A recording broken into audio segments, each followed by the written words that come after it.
Hello student, मैं प्राण sir फिर से आपके साथ। आज हम लोग देखेंगे कार्बन एवं उसके यौगिक का क्लास 10 का ये पार्ट्स है। हमने कल देखा था संतृप्त और संतृप्त हाइड्रोकार्बन को, लेकिन कल के वीडियो में थोड़ी सी भूल हुई थी। वो संतृप्त हाइड्रोकार्बन को बताते समय ब्यूटेन को हमने C4H18 लिखा था, जबकि यहाँ पे एक 10 हो जाएगा, C4H10 होगा। और ये वाला सही था, यहाँ पे था C4 1 2 3 4। टोटल अगर हाइड्रोजन काउंट करेंगे तो 1 2 3 4 5 6 7 8 9 10 होगा। यहाँ पे कल थोड़ी सी भूल हो गई थी, तो बच्चों इसको सुधार लेना आप लोग। ब्यूटेन को C4H10 बोलना संतृप्त हाइड्रोकार्बन में। अब हम लोग देखेंगे इसके आगे असंतृप्त हाइड्रोकार्बन। असंतृप्त हाइड्रोकार्बन में वो कल हमने बताया था कि जिसमें डबल द्विबंध और त्रिबंध होता है, उसे कहते हैं असंतृप्त हाइड्रोकार्बन। तो इसमें पहला वाला हम लोग देख रहे हैं द्विबंध वाला में, जिसका एल्कीन, जिसका फॉर्मूला था सामान्य सूत्र CnH2n। तो इसमें पहला आता है एथेन C2H4। तो यहाँ पे इससे पहले जब हम लोग बना रहे थे तो वहां पे क्या था, संतृप्त में होता था C2H4। इसे इस प्रकार से लिखते थे और इसके आगे चारों तरफ हम लोग क्या लगा देते थे, हाइड्रोजन लगा देते थे संतृप्त में। तो यहाँ पे C2 और ये C6 हो जाता था यहाँ पे। लेकिन ये था संतृप्त हाइड्रोकार्बन का और ये है संतृप्त हाइड्रोकार्बन का, जबकि ये है एथीन जो है एल्कीन है। अंतर यहाँ पे क्या है कि यहाँ पे डबल बॉन्ड है। डबल बॉन्ड होने के कारण क्या होता है, इसमें हाइड्रोजन की संख्या कम हो जा रही है, क्योंकि हमको पता है कि कार्बन के बाहर में 4 इलेक्ट्रॉन होता है। एक इलेक्ट्रॉन, दो बाहर के कक्ष में 4 इलेक्ट्रॉन है और दूसरे बाहर के इलेक्ट्रॉन में 4 इलेक्ट्रॉन होते हैं। जब हम इसको आपस में बंद बनाते हैं तो यहाँ से 1 2 3 4 कंप्लीट हो जाता है। यहाँ से हाइड्रोजन के साथ एक बॉन्ड बनाता है, तो जिसके कारण यहाँ पे 1 2 3 4 5 6 7 8 और इसका औसतक क्या होता है, पूरा हो जाता है 8 कार्बन के साथ। इसीलिए इसके ऊपर में हाइड्रोजन लगा देंगे और इसके नीचे में हाइड्रोजन लगाने से इसका कक्षा 8 8 कंप्लीट होगा और हाइड्रोजन भी आपस में 1 1 2 करके कंप्लीट कर लेता है, अपना स्टक पूरा करता है। इसीलिए यहाँ C2H4 के लिए डबल बॉन्ड कर दिए। प्रोपीन के केस पे भी सेम है, C3H6, C में डबल बॉन्ड। अगर यहाँ हाइड्रोकार्बन को काउंट करेंगे 1 2 3 4, ये कार्बन के बाहर में 4 इलेक्ट्रॉन और इस कार्बन के बाहर में 4 इलेक्ट्रॉन, 1 2 3 और ये 4। और आपस में जब आपस में कार्बन कार्बन मिलके 8 इलेक्ट्रॉन पूरा करेंगे तो 1 2 3 4 5 6 7 8। इस तरह से ये वाला कार्बन का भी 8 इलेक्ट्रॉन हो गया। और इस कार्बन को अगर काउंट करेंगे तो 1 2 3 4 5 6 7 और 8। और ये वाला भी कार्बन क्या हुआ, 8 हो गया। इसलिए इन दोनों के बीच में जो बन रहा था, डबल बॉन्ड बन रहा था, जिसको एल्कीन असंतृप्त हाइड्रोकार्बन होता है। सेम ब्यूटेन का भी होता है, ब्यूटेन C4H10। अगर यहाँ पे काउंट करेंगे 1 2 3 4 5 6 7 8, तो ये वाला हिस्सा भी क्या हो गया, कार्बन का 8। और ये वाला को काउंट करेंगे 1 2 3 4 5 6 7 8, तो ये वाला भी हाइड्रोजन जोड़ देने से यहाँ पे भी 8 हो जाता है। बाकी क्या कहानी, इधर वाला संतृप्त जैसा ही है, सेम का चीज है, 1 2 3 4 5 6 7 8। इस तरह से हम लोग काउंट करके देखेंगे चारों तरफ से। C4H10 का ब्यूटेन, पेंटेन के केस में 5 कार्बन होगा, 1 2 3 4 5।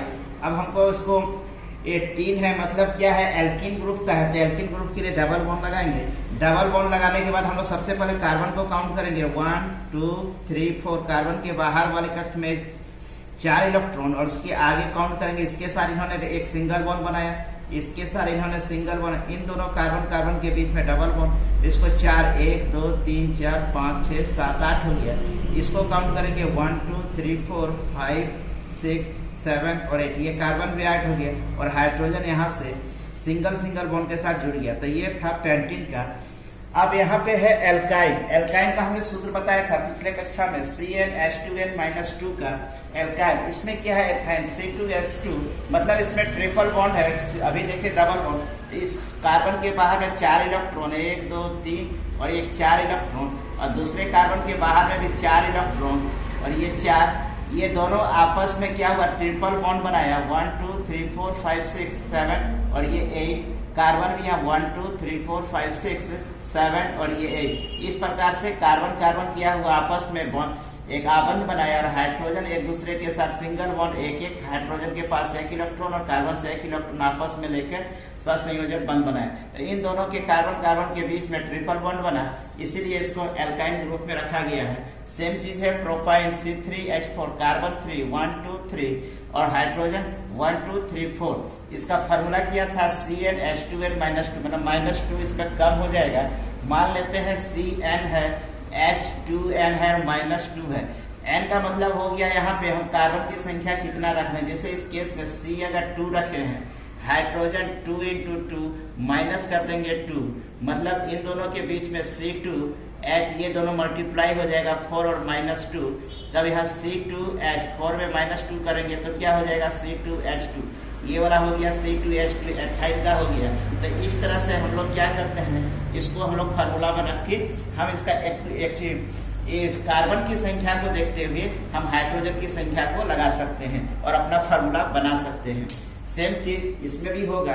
अब इसी तरह से जैसे इस केस में है, एल्कीन के केस में है C2H4 है, हमको फार्मूला, मेरा फार्मूला है CnH2n। ये होता है एल्कीन का फार्मूला।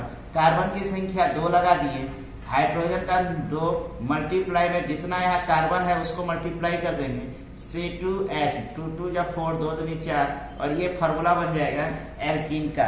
इसी तरह से आप सभी तरह के कार्बन की संख्या को जोड़ के हम एक फार्मूला बना सकते हैं।